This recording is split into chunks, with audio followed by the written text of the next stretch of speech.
Hello दोस्तों, अगर आप पहली बार व्रत रखने जा रही हैं तो दो बातों का ध्यान रखना है। पहली चीज़ तो जैसे शादी आपकी नई नहीं हुई है और पहली बार व्रत रख रही हैं तो एक बात विशेषकर आप ध्यान रखें, जिन घरों में सरगी खाई जाती है उनके लिए तो कोई दिक्कत नहीं है, लेकिन जिनके घर में सरगी नहीं खाई जाती और पहली बार आप व्रत रख रही हैं तो कुछ जो है फलार, दूध या मिठाई आप खा लें, ताकि कभी भविष्य में अगर आपको कोई दिक्कत आए तो आप इन चीज़ों का सेवन कर सकें। इसीलिए इस बात का विशेष रूप से ध्यान रखें जिनकी नई शादी हुई है और पहली बार वो करवा चौथ का व्रत रख रही हैं।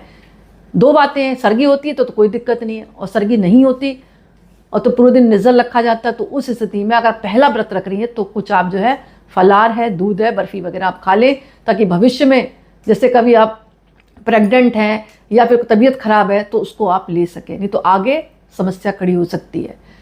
अब दूसरी बात ये आती है कि अगर पहली बार व्रत रख रही हैं तो आप अपनी शादी का जोड़ा पहने, अपनी शादी में मिले हुए सारे सामान, नाक की नथ है, माटे का टीका है, बिछिए, जो भी मिला आपको वो पूरा पहने। दूसरी बात, पूजा की थाली में क्या क्या रखें, देसी घी का दीपक तो रखेंगे ही, चावल रखें, कुमकुम रखें, सिंदूर रखें, मिठाई और फल रखें, करवा रखें और छलनी रखें। ये चीज़ तो हैं। इसके अलावा आप फूल भी रख सकती हैं और कुछ लोग नारियल भी रखते हैं, बाकी अपने घर की परंपरा के आधार पर रखें। और पूरे दिन जो है आप माता चौथ का नाम लेते हुए, क्योंकि माँ के रूप अनेक हैं, आप पार्वती कह लो, माँ लक्ष्मी कह लो, किसी कुछ भी नाम ले लो, लेकिन माँ तो एक ही है ना। तो ओम पार्वते नमः या ओम सोमाय नमः, क्योंकि इस पूजा में भगवान शिव और माता पार्वती, चौथ माता, गणेश जी की पूजा का विधान है और साथ में चंद्रमा की भी पूजा का विधान है।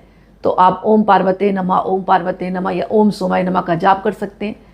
और शाम के समय चंद्रमा निकलने का इंतज़ार करें, और जिनके घर में छलनी से चांद को देखा जाता है और अपने पति के दर्शन किए जाते हैं वो लोग छलनी से करें और अर्घ दे। और करवा की जो थाली जिसमें आपने रखी ना, इस थाली में सामान ले रखा है आपने, वो सब सामान लेकर जाएं, चंद्रमा को अर्घ दें, आरती करें, फिर पति के हाथ से व्रत को खोलें। पत्नी पति के हाथ से जल या मिठाई लेकर ही इस व्रत को खोलें और फिर चरण स्पर्श करें। चंद्रमा को अर्घ देते समय आपको क्या बोलना है, मन ही मन बोले, चिल्लाकर नहीं बोलना है, किसी को सुनाकर नहीं बोलना है। हे चंद्रदेव मेरे पति की दीर्घायु हो और सुख समृद्धि दे, हे चंद्रदेव मेरे पति की दीर्घायु हो, सुख समृद्धि दे। माँ पार्वती का ध्यान करें, क्योंकि सबसे ज़्यादा सौभाग्यवती माँ पार्वती ही हैं और माँ पार्वती ही सुहाग देती हैं। और मन में अपने पति की रक्षा की कामना करें। दोस्तों, एक बात मैं कहूँगी, करवा चौथ का व्रत सभी महिलाओं को रखना चाहिए। ये शास्त्र प्रमाणित बात है कि करवा चौथ का व्रत जो महिलाएं रखती हैं उनके पति की दीर्घायु होती है।